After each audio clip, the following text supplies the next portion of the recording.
नमस्कार मंडळी, जय सद्गुरू चॅनलमध्ये तुमचं स्वागत आहे।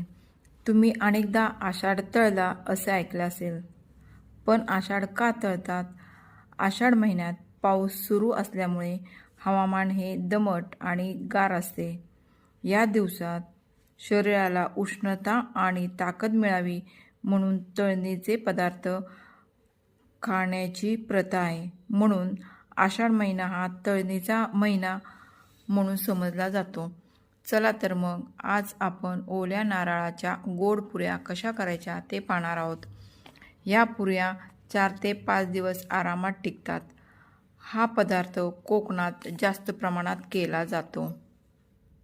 चला तर मग आज आपण ओल्या नारळाच्या गोड पुऱ्या तयार करूया। इथे मी 1 वाटी किसून खोबरं घेतलेलं आहे, ओलं खोबरं घेतलेलं आहे।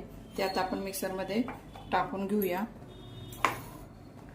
आणि त्याच वाटीने मी अर्धी वाटी गूळ घेतलेला आहे, तो पण आपण मिक्सरच्या भांड्यामध्ये टाकून घेऊया आणि हे मिक्सरमधनं बारीक करून घेऊया।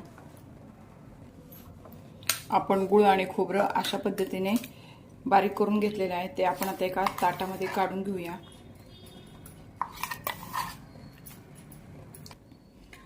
आपण त्याच वाटीने 1 वाटी मी गव्हाचं पीठ घेतलेलं आहे, आता आपण यामध्ये मळून घेऊया।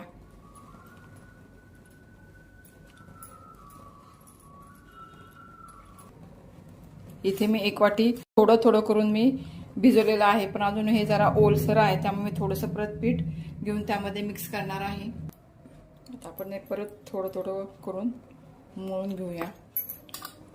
मी पाण्याचा काही वापर केलेला नाहीये। आपलं पीठ मळून झालेलं आहे आणि तुम्हाला किती पीठ लागेल हे गुळावर अवलंबून आहे।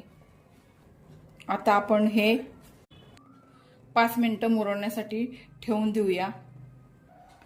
मगाशी माझ्याकडनं पीठ मळताना विलायची पावडर टाकायची राहिलेली आणि यामध्ये आपण जायफळ किसून घालूया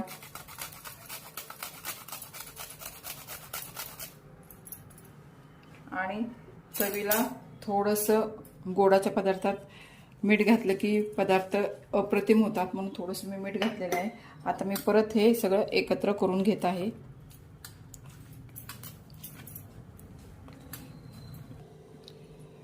इथे मी हाताला तेल लावून पुरीचे गोळे करून घेत आहे। अशा प्रकारे आपण सगळे गोळे करून घेऊया। आता आपण पुरी लाटून घेऊया। इथे मी पुरीच्या त्या गोळ्याला थोडंसं तेल लावून घेतलेलं आहे।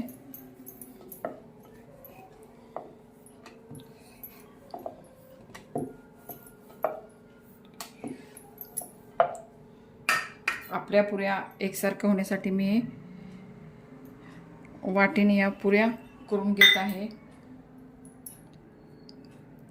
या जाडीची आपली पुरी लाटून तयार आहे।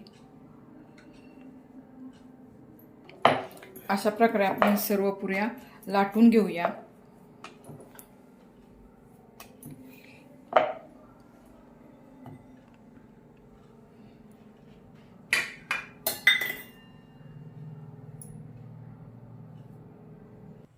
इथे मी गॅसवर तेल गरम करायला ठेवलेलं आहे। आता आपण ही ओल्या नारळाची पुरी तळून घेऊया।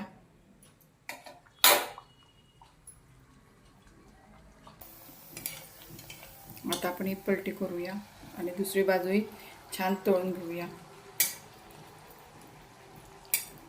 अशा प्रकारे आपण सर्व पुऱ्या करून घेऊया। बघा किती सुंदर खुसखुशीत आणि सुगंधी ओल्या नारळाच्या गोड पुऱ्या तयार झाल्या आहेत। ओल्या नारळाच्या गोड पुऱ्या हा महाराष्ट्रातील विशेषतः कोकण भागातील पारंपरिक पदार्थ आहे। आषाढ आणि श्रावण महिन्यात अनेक घरांमध्ये हा गोड पदार्थ केला जातो। ही पद्धत खूप सोपी आहे, वेळही कमी लागतो आणि पुऱ्या फुटण्याची चिंताही राहत नाही। तुम्हीही नक्की करून पहा आणि कशा झाल्या ते कमेंटमध्ये नक्की सांगा। व्हिडिओ आवडला असेल तर लाईक करा, आपल्या मित्रमैत्रिणींसोबत शेअर करा आणि जय सद्गुरू चॅनलला सबस्क्राईब करायला विसरू नका। धन्यवाद।